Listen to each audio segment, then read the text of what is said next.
Olá, irmãos, amigos, pessoas que estão conosco nesse instante. Nós estamos iniciando mais um programa dentro do Ministério Assim Está Escrito. Nosso programa já foi anunciado, vocês já devem ter visto, a maioria das pessoas. E nosso programa terá um nome, né? E ele se chamará Uma Palavra à Igreja. Eu creio que é um nome bem apropriado, porque a nossa intenção, na verdade, é trabalhar com pessoas que já são convertidas, né? Eu anunciei na chamada que a minha intenção seria ter um programa, melhor dizendo, pastoral, por assim dizer. Então, nós queremos repartir a nossa alegria com todos que, porventura, estiverem conosco.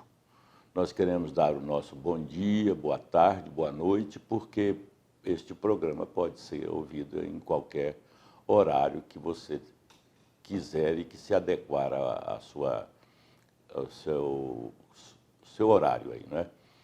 E, inicialmente, eu quero dizer que a nossa intenção é que esta ferramenta, que é a internet, possa servir de condução diário até você e solucionar e te ajudar em várias coisas. Eu vou me abster ou evitar de entrar em questões mais doutrinárias e vou trabalhar com aquelas pessoas que quiserem estar conosco dentro do âmbito pastoral mesmo. É bom que eu repita isso.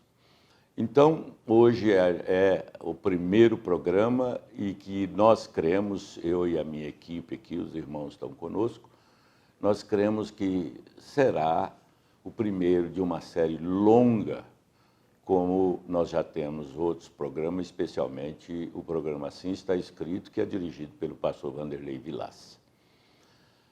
Eu devo dizer que, em primeiro lugar, a nossa intenção é trabalhar com o nosso rebanho. Por isso esse programa terá esse cunho pastoral, porque eu não pretendo, nunca pretendi. As pessoas mais antigas da minha igreja, eles estão acostumados com esse posicionamento meu, que já fazem mais de 2 ou 3 décadas que eu disse isso. Eu não tenho pretensões de ter no meu rebanho ovelhas de outras pessoas. Eu me envergonharia se eu tivesse um ministério de tomar, vamos dizer assim, crentes de outros ministérios. Mas, contudo, como muitas pessoas nos consideram, já são pessoas que estão acostumadas a estarem conosco em determinados horários, como é a própria transmissão do programa pelo site, nós temos uma audiência externa, vamos dizer assim, considerável, inclusive fora do país. E vocês que estão acostumados, né, conosco, recebam isso como uma ajuda e não como uma ingerência no campo do seu pastor ou coisa parecida. Eu não creio nisso, não creio mesmo, e vou repetir, eu teria vergonha de estar assediando através de qualquer ferramenta, de qualquer dispositivo aqui, né, tecnológico, coisa parecida, para poder causar algum distúrbio, não é verdade? Então, nós vamos iniciar, e é um dos assuntos que eu mais tenho ferido no púlpito aqui, que eu mais tenho usado, vamos dizer assim, é uma aptidão minha, né? É uma especialidade, no bom sentido mesmo, no mais alto bom sentido, do meu ministério, que é a redenção. Porque eu entendo, como já disse em algumas oportunidades, mesmo no púlpito, eu já disse que a pessoa pode conhecer o que ele quiser. Se ele não entender a redenção, especialmente pelo sangue que o profeta pregou, ele pregou pelo sangue, pelo poder, não adianta nada. Essa pessoa é uma pessoa que tem apenas noção religiosa, e todo homem, toda mulher, toda pessoa, ele tem isso próprio dele, inerente em si, o desejo de ter um objeto para ser adorado. Ele busca, os próprios gregos, já nos dias de Paulo, tinham esse desejo. Queríamos ver a Jesus, disseram eles. Embora, quando eles viram Jesus, eles estavam acostumados com seus deuses místicos, eles não puderam ver naquele homem humilde, naquele Deus que estava por trás daquele véu de carne, pudesse ser o próprio Deus, e não conseguiram ver. Mas houve quem visse. Então, fazendo isto, dito isto, nós vamos ler a Bíblia e vamos começar já nossa interação, nosso encontro aqui, embora nós estejamos distantes pela geografia, pela distância, pela quilometragem, vamos dizer assim. Eu gostaria de usar um texto bíblico para nós começarmos a falar um pouquinho, e eu não sei quantos programas nós falaremos sobre isso, talvez 2, quando muito 3, da redenção pelo sangue. Redenção pelo sangue. E eu quero tomar uma escritura que, de início, a princípio, pode parecer que não se enquadre muito, mas no final nós vamos entender isso. Veja bem, Paulo aos Hebreus, capítulo 10, ele diz assim, porque tendo a lei a sombra dos bens futuros e não a imagem exata das coisas. Ele estava falando, claro, pelo sacrifício que os judeus estavam fazendo, acostumados a fazer do animal. O contexto é esse. Agora, eu quero usar a expressão escriturística, imagem exata das coisas, para dizer aos nossos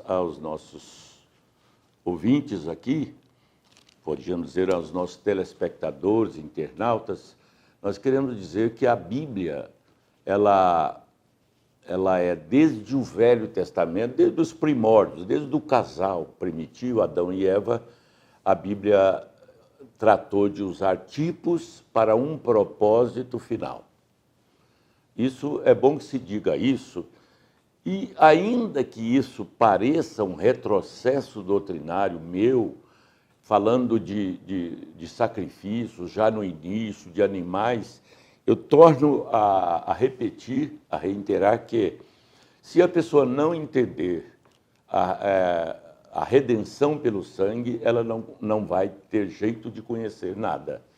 Porque ela não será receptiva a todas as outras coisas que Deus quer que ela conheça, para que ela seja uma verdadeira cristã e possa receber no desenvolver do plano de Deus de redenção, até, por exemplo, a terceira etapa do ministério de Jesus, do próprio irmão Brana, que era abrir a palavra, né? Então, ela tem que ter essa compreensão. Por isso foi que o irmão Brana usou este tema de redenção pelo poder, pelo sangue, mas especialmente pelo sangue. Vamos nos remontar, irmãos amados, ao Éden, vamos lá? Vamos começar por ali. Ora, nós não entraremos nos pequenos detalhes do plano de redenção antes da fundação do mundo, porque provavelmente ao longo dos programas nós entraremos nesse detalhe. Mas para iniciar a nossa conversa com vocês, eu vou usar desde o Éden. Dentro do plano salvífico de Deus, de redenção, Deus tinha pré-estabelecido que o homem pecaria, através do livre-arbítrio que ele deu. Eu já disse em outras oportunidades que dentro da cabeça do homem, e se ele for tentar resolver isso pelo seu próprio raciocínio e até capacidade, até certo ponto grande, de raciocinar e equacionar e chegar a uma conclusão, vamos dizer assim, matemática da coisa, ele terá apenas um conhecimento muito raso, muito parco da redenção pelo sangue. Então, logo quando o casal pecou, o que é que aconteceu? Vocês vão notar que desde o princípio Deus começou a tipificar a redenção pelo sangue. Percebam bem, é uma lição básica? É, mas a pessoa precisa dela. Seria como eu mandar uns jovens da minha igreja prestar vestibular sem que eles tenham tido o fundamental e o médio. Eles jamais passarão, porque eles não terão base para isso. Quando a pessoa pretende ser cristã, ela tem que passar pelas 3 etapas da verdadeira vida cristã. Não tem como ser cristão sem conhecer isso. Pelo menos que a pessoa atente para isso quando algum atalaia, seja no púlpito, seja folheto, seja por qualquer coisa que ela possa ser despertada por esse mistério aberto, que eu preguei há pouco tempo, alguns irmãos devem ter ouvido, sobre redenção pelo mistério da piedade. Então, o que seria isso? A redenção pelo mistério da piedade, você teria que saber o que é o mistério da piedade. O mistério da piedade é Deus se fazer carne, se fazer o Cordeiro, para justamente clarear, abrir, revelar por que foi que no Velho Testamento, 4.000 anos antes que Jesus viesse, Deus tivesse querido mostrar a redenção pelo sangue. Agora, esse sangue teria que vir de alguém que morreu, não alguém que foi apenas ferido.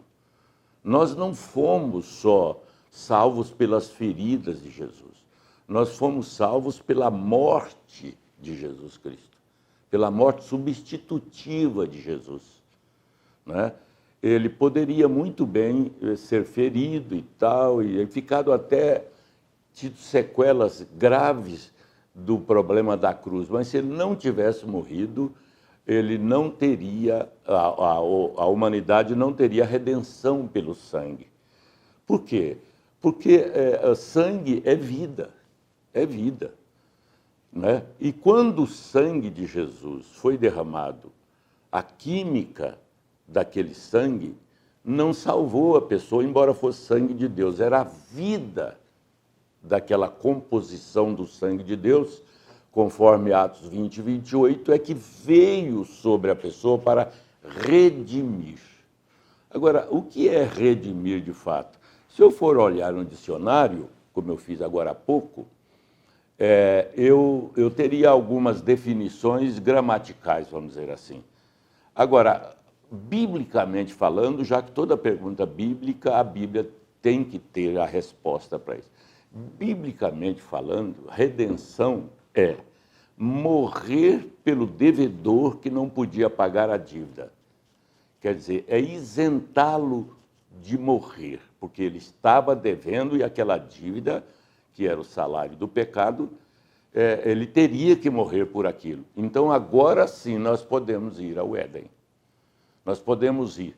Quando Adão e Eva pecou e que Deus tinha, vamos dizer assim, o hábito de visitar Adão todo dia, quando Deus veio, esqueçamos da onisciência de Deus, porque nós vamos ficar com o texto escrito e com o que o texto sugere, né? O que o texto representa ao longo da aplicação do literal, nós vamos entendendo isto. Então, quando o homem pecou, Deus veio para ter o companheirismo natural que ele tinha com o homem, sua criação, o homem e a mulher, é claro, e ter aquele período, aquele tempo de companheirismo dentro de uma esfera completamente sobrenatural, santa, limpa, de todas as formas que você puder pensar. Aquilo era o desejo de Deus. Deus criou o homem para ter aquele companheirismo. Mas como foi dado ao homem, e para cumprir o plano redentor desde antes da fundação do mundo, o homem caiu. Só que dentro deste plano estava já previsto que se esse homem caísse, teria que haver uma rápida ação de Deus em favor dele para que o homem não morresse. E assim foi feito. Nós temos, desculpem, eu estou um pouco acometido de rinite, e então, imediatamente, eu costumo até usar no púlpito que Deus é muito mais rápido que o diabo, claro que sim. antes que Adão e Eva morressem, de fato, em pecado, Deus, como um raio, chegou, né? E já chegou com o animal morto, que pressupõe-se que seja um cordeiro. É um cordeiro, porque senão ele nunca usou outro animal sem ser o cordeiro. Então, foi morto um inocente em lugar do casal pecador. Só que aquele inocente não era um parente redentor. Não era um parente redentor. Um parente semelhante. Ele não era um homem, porque o homem é que havia pecado. Mas em pecado esse homem não poderia morrer por si próprio. Então teria que ser um inocente que fosse morrer por ele. E assim foi. Só que aquele inocente tinha vida animal. E o sangue dele, que é a vida, era animal. Então, esta vida não podia vir sobre o pecador de uma maneira integral, vamos dizer assim, autêntica. Deus estava, então, já tipificando que a redenção seria através de um inocente derramar a sua vida, que é seu sangue. Por isso, redenção pelo sangue. Mas era animal e há um detalhe aqui na Bíblia que ele está feito está dependente, vamos dizer assim, de uma revelação. De uma revelação. Por exemplo, a redenção devolveria para Adão e Eva o estado primitivo. Não devolveu a morte do animal. Não devolveu. Pastor Vanderlei, o senhor não está cometendo um grande erro dizer que não devolveu? Não, eu vou te abrir os olhos para uma coisa para você ver que não devolveu. Apenas mostrou que o inocente havia morrido, mas a vida do inocente não veio sobre eles, porque era animal.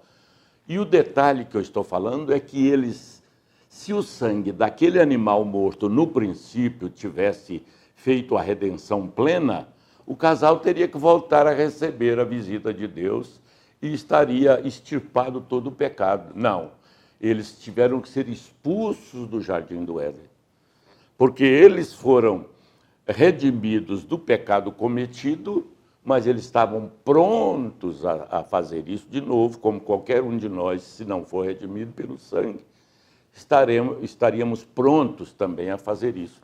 Daí, então, Deus teve que deixá-los, porque senão, se eles voltassem, e já que a intenção, o propósito da redenção era devolver o que Adão e Eva tinham perdido, que era a vida eterna, se Adão e Eva, segundo o profeta William Branham, tivessem voltado para o Jardim do Éden, eles viveriam sob a pecha, vamos dizer assim, sob o estigma de cair todo dia. E eles não seriam eternos, então eles seriam eternamente vulneráveis. E esse não era o plano de Deus. Mas dentro do tipo, esse tipo estava apontando para algo glorioso que estava bem longe ainda, estava lá no meio da história da redenção. Então, por esse prelúdio aqui, vamos dizer assim, vocês já entenderam que não há forma do homem ser redimido a menos que ele entenda que alguém morreu no seu lugar para devolver o estado que nós tínhamos com Deus de companheirismo, de ligação, da mais alto companheirismo que você possa pensar. Aí, ao longo das eras da igreja, ao longo do tempo, vamos ainda estar dentro do contexto do Velho Testamento. Ao longo daquilo ali, Deus foi mostrando em tipos, em animais, em construções e em diversas outras coisas. Ele mostra a justificação pelo sangue, ele mostra a santificação pelo sangue e ele mostra a dignidade para que a pessoa seja cheia de Deus, que é o batismo com o Espírito Santo, já que esta pessoa ela nasceu de novo. Deus não dá o Espírito Santo para uma pessoa que não nasceu de novo. Se ele daria o Espírito Santo para uma pessoa velha que não nasceu de novo, não. Novo nascimento é feito de justificação, santificação e batismo com o Espírito Santo. Não é verdade? Então, isso compõe o novo nascimento. A pessoa nasce de novo. Eu estou falando, não me atendo só no ritual, na liturgia da coisa, não. Eu estou falando sobre o efeito espiritual que isso faz na vida da pessoa que creu.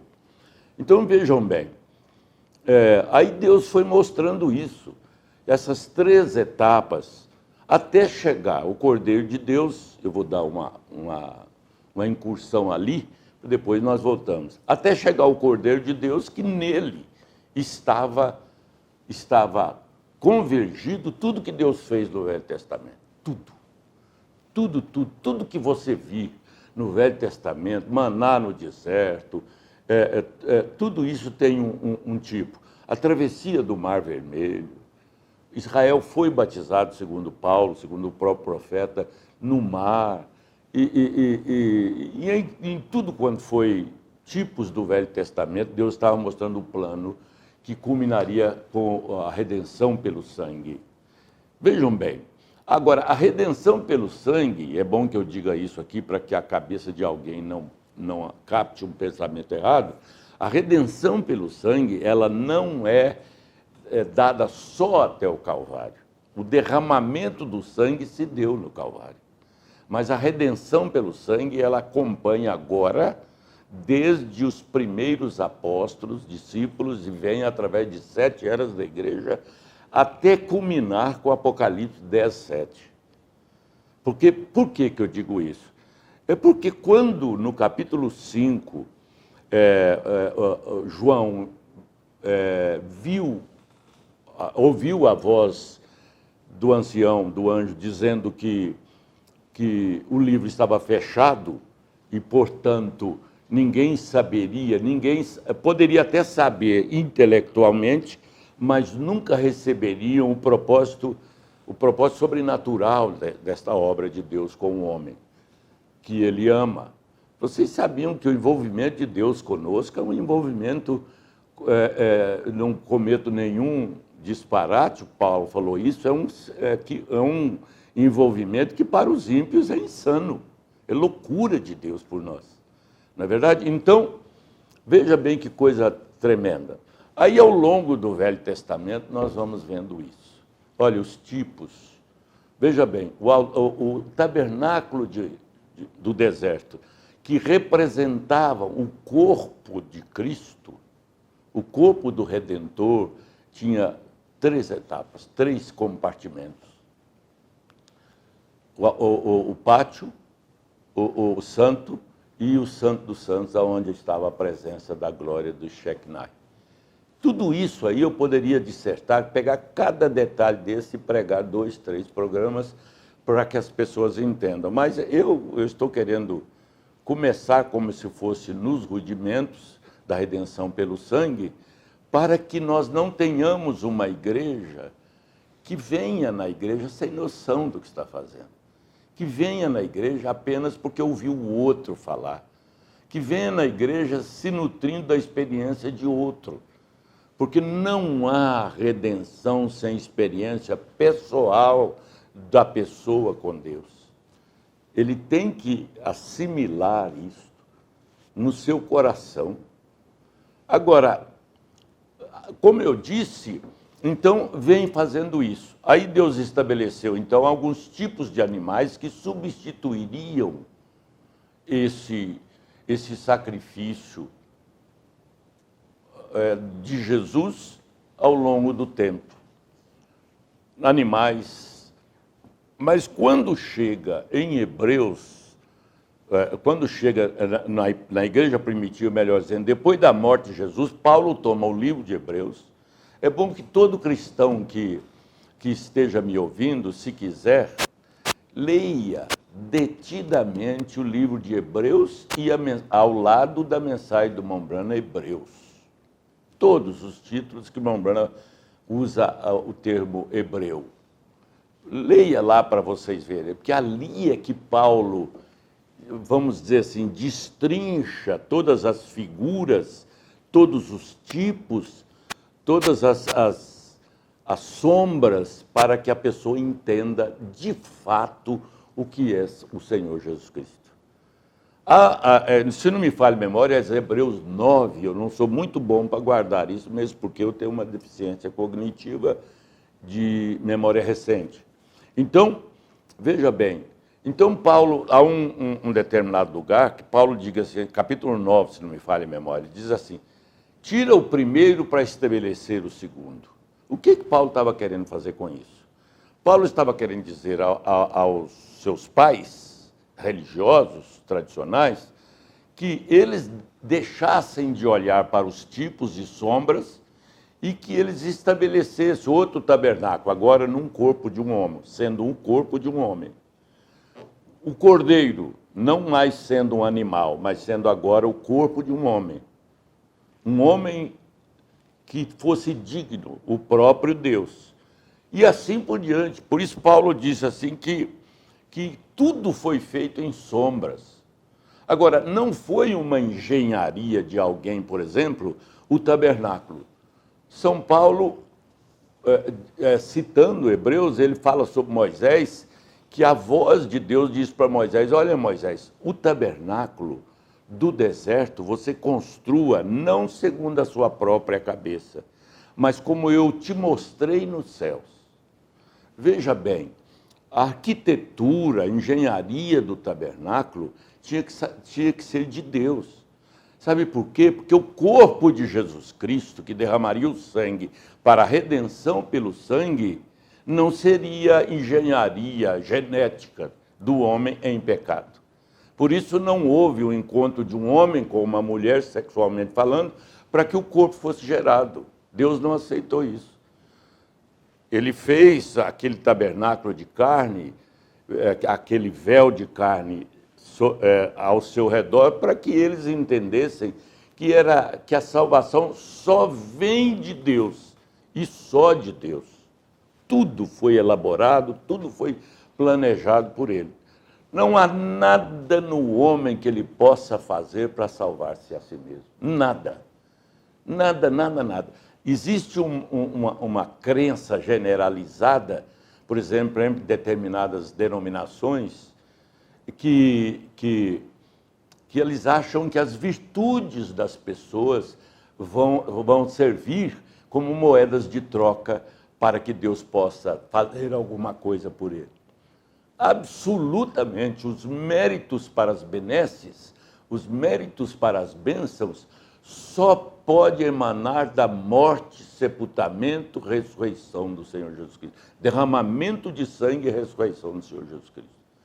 Paulo aos Hebreus fala disso, que você reconhece que está perdido, você reconhece a morte, você reconhece que os seus pecados foram pagos, não é? E você então faz o quê? Você obedece o que foi estabelecido dentro desse plano, que é justificação. O que seria? Crer e batizar-se. Crer e batizar-se. Então, você não leva pecador às águas. Aliás, você não leva pessoas em pecado às águas. Você leva às águas uma pessoa que já morreu para a vida pregressa. Por isso as igrejas estão cheias de ímpios.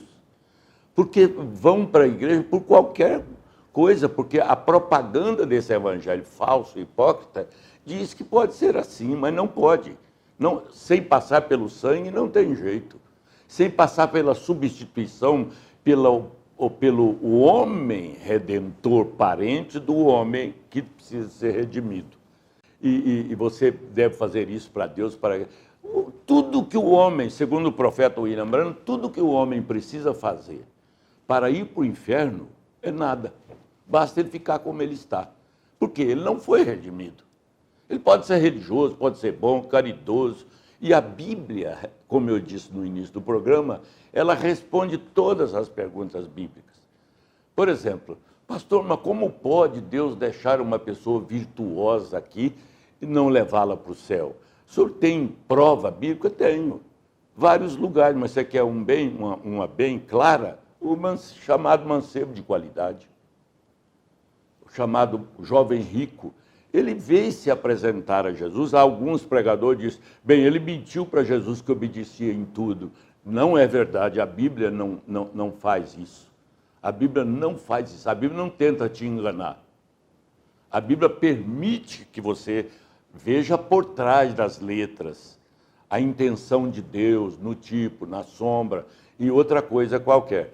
Mas, quando Jesus disse assim, ele disse, eu quero a vida eterna. Ele queria o que ele queria? Ele entendeu que ele precisava tomar uma decisão, estando mesmo com aquelas virtudes, porque ele não tinha vida eterna mesmo com as virtudes ainda. Vejam bem. Então, Jesus falou para ele assim, você tem que obedecer a palavra. Ele disse, quem sabe ele tenha dito, glória a Deus, eu obedeço, estou no céu.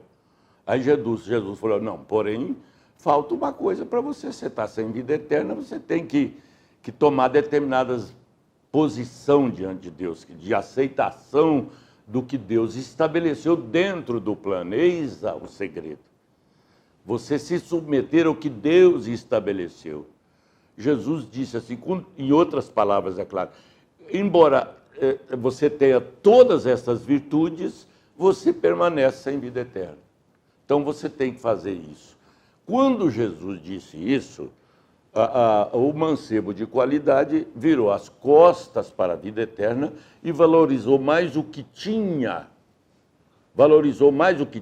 E o mancebo não valorizou só a situação financeira dele. Não, senhores. Ele não valorizou, ele valorizou mais do que a vida eterna o seu conceito de que obedecendo como ele estava obedecendo, ele não precisava obedecer a Jesus mais.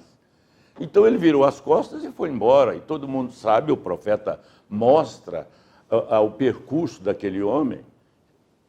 Para você acompanhá-lo na Escritura, ele saiu da presença de Deus, logo ele chegou e recebeu uma notícia que todo religioso, especialmente esse evangelho dos neopentecostais hoje, que é o evangelho da prosperidade, ele saiu da presença de Deus sem a vida eterna, ele recebeu uma notícia que aí sim consolidou a sua incredulidade, porque ele não precisava de Jesus para ficar rico. Ele precisava de quem sabe, usar o nome de Jesus. Porque tem muita gente, especialmente dentro desse evangelho hoje, que não prega redenção, não prega arrependimento, não prega renúncia, não prega até o próprio sofrimento da vida cristã, da renúncia da vida cristã, da nova vida, da nova região que o cristão anda em Cristo. Esse evangelho de hoje não tem isso.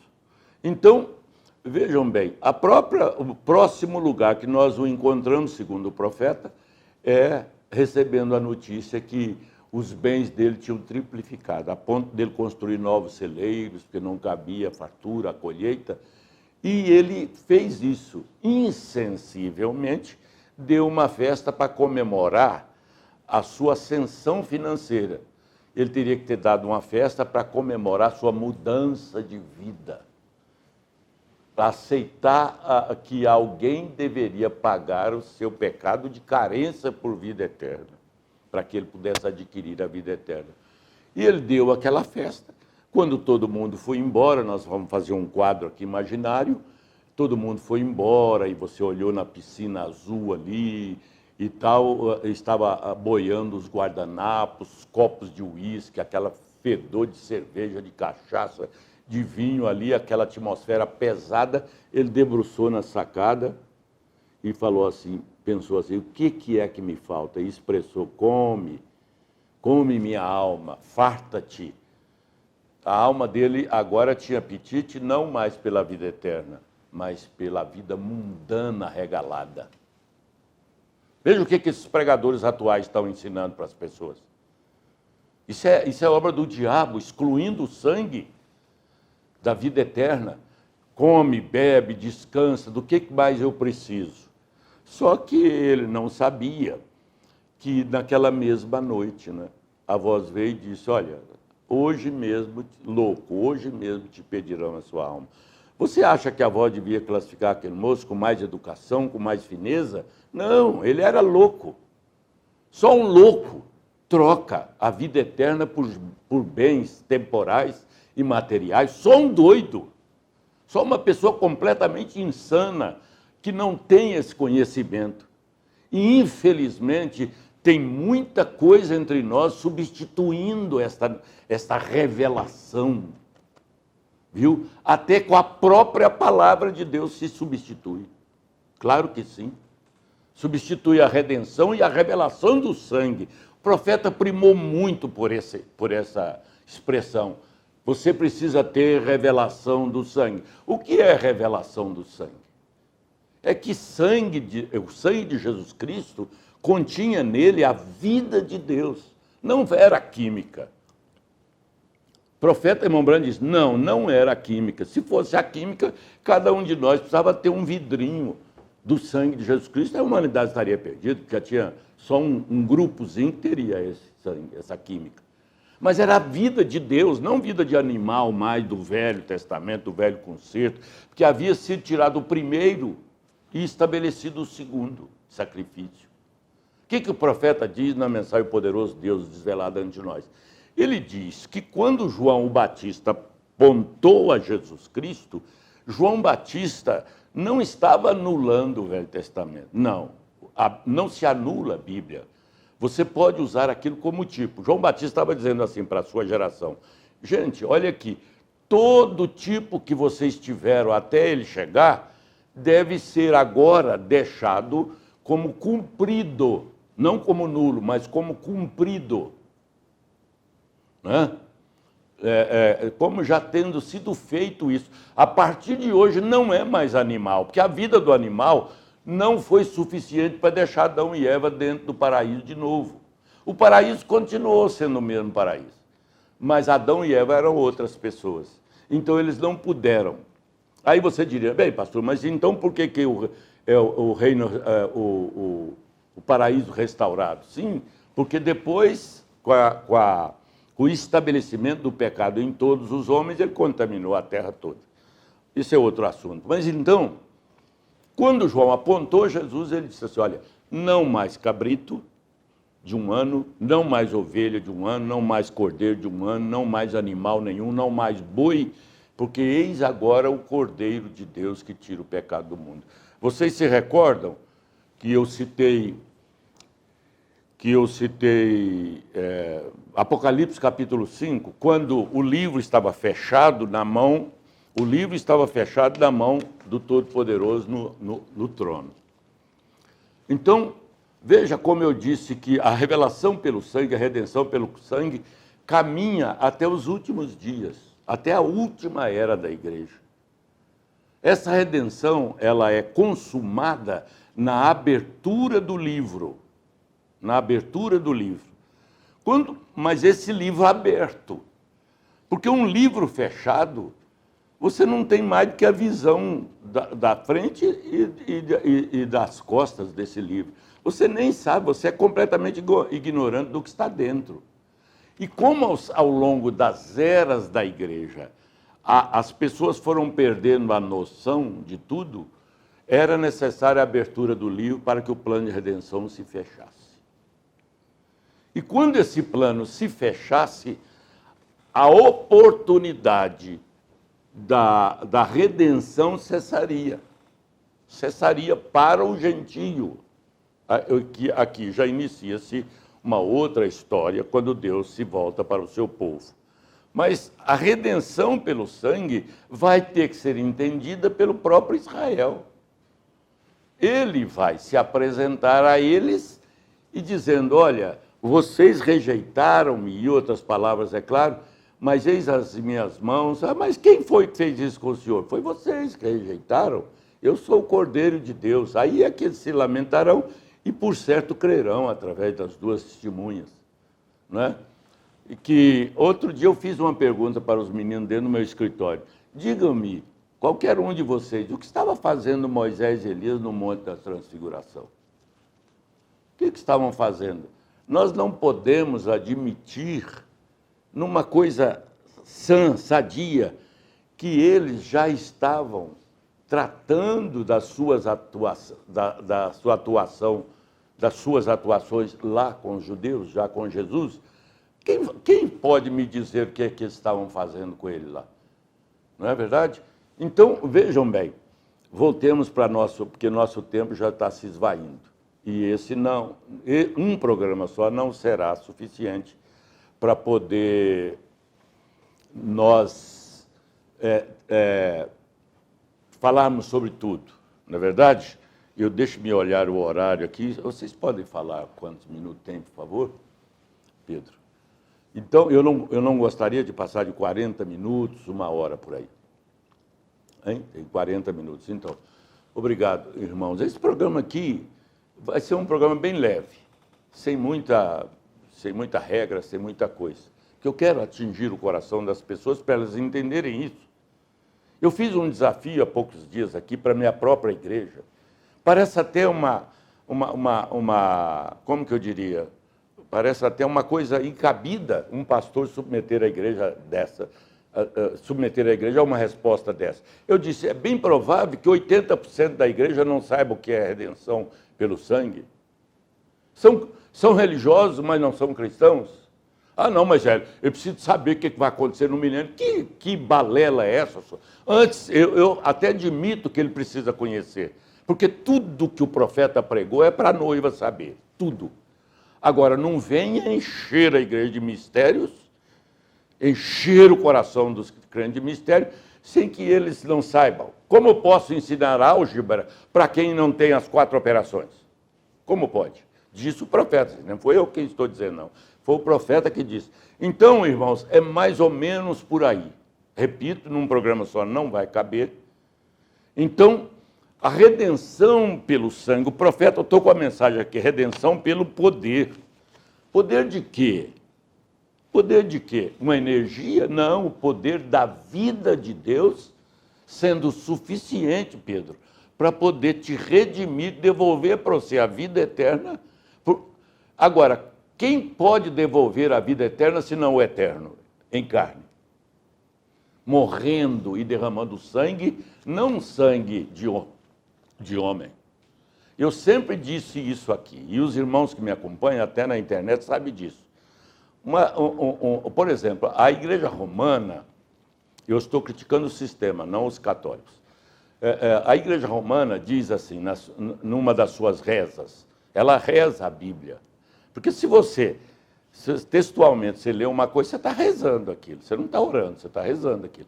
Ela disse, Ave Maria, cheia de graça, o Senhor é convosco, bendita sois vós entre as mulheres e bendito é o fruto do vosso ventre, Jesus. Ela está lendo o que o anjo falou. Aí ela inventou um acréscimo ali. Santa Maria, Mãe de Deus. Como é que o homem pode ser mãe de Deus? Como é que o homo pode ser mãe de Deus? Por isso é que nós cristãos não cremos eu vou falar uma palavra científica, todo mundo é maduro, o esperma, o gene foi de Deus. O germen de vida é vida de Deus, senão essa vida já viria em pecado. Davi disse, em pecado me concebeu minha mãe. Quer dizer, minha mãe estava em pecado e eu nasço em pecado. Então, veja bem, isso é uma piada, isso é um engano, isso é um engodo aos nossos preciosos católicos. Não é verdade? Então, o diabo tenta substituir a redenção pelo sangue, pelo poder, pela obediência, pela palavra encarnada, até por coisas boas. Você sabe que quando um paciente está tratando, meninos, vocês sabiam disso? Que quando o paciente está tratando dele, você não pode dar determinados alimentos maravilhosos. Não é, Pedro? Você tem que esperar tratar dele com uma dieta que ele vá se recompondo até ele poder comer alimento sólido. Paulo falou isso. Não é verdade? Agora, se você já começa uma pessoa que não tem ideia disso, não tem a ideia não, ideia ele não tem revelação disso, você já vai enchê-lo de mistério? Como é que faz? Ele não vai entender nada, ele vai ficar confuso. Ah, não, mas o Espírito Santo tratará de fazer isso. Saiba de uma coisa, que o Espírito Santo, ele não trabalha desrespeitando as nossas faculdades. Não faz isso. Não faz isso. Então, por que ele não faz isso? Porque foi ele que criou a faculdade, por exemplo, do apetite. Deus não me obriga a comer. A doença tirou o apetite, que foi criado por Deus. É só uma ilustração um tanto quanto tosca, mas é por aí. Então, meus irmãos, Deus abençoe vocês. Esse é o primeiro programa. Eu espero estar sendo uma ajuda para vocês. Quero fazer desse programa uma ferramenta que vocês possam manusear, não manipular, manusear essa ferramenta para reverter isso em favor de você, da sua família, dos seus irmãos e em tudo mais. Contudo, seu pastor, me refiro agora aos irmãos que não são do meu rebanho, seu pastor é que definirá se você deve estar envolvido nisso que eu acabei de falar ou não. Eu respeito profundamente. Deus abençoe vocês. Estou no alto dos meus 78 anos, que eu vou cumprir agora em maio.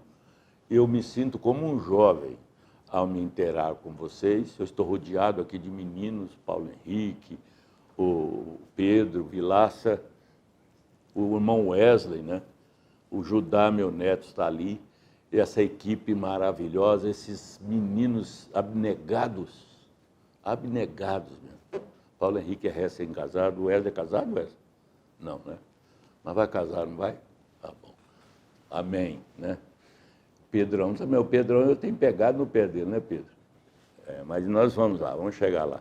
Deus abençoe a cada um, abraço pastoral em cada pessoa que estão conosco. Meu rebanho, vocês são a razão de eu ainda estar vivo. Deus sabe disso.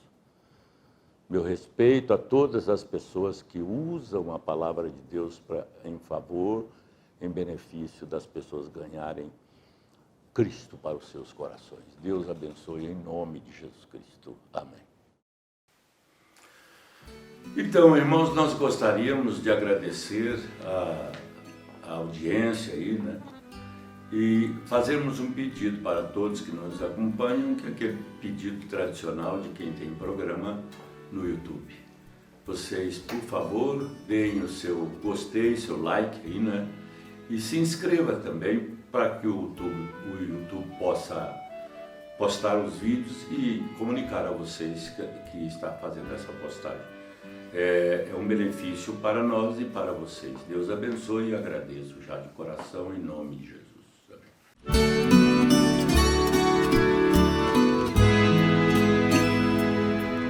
Amém.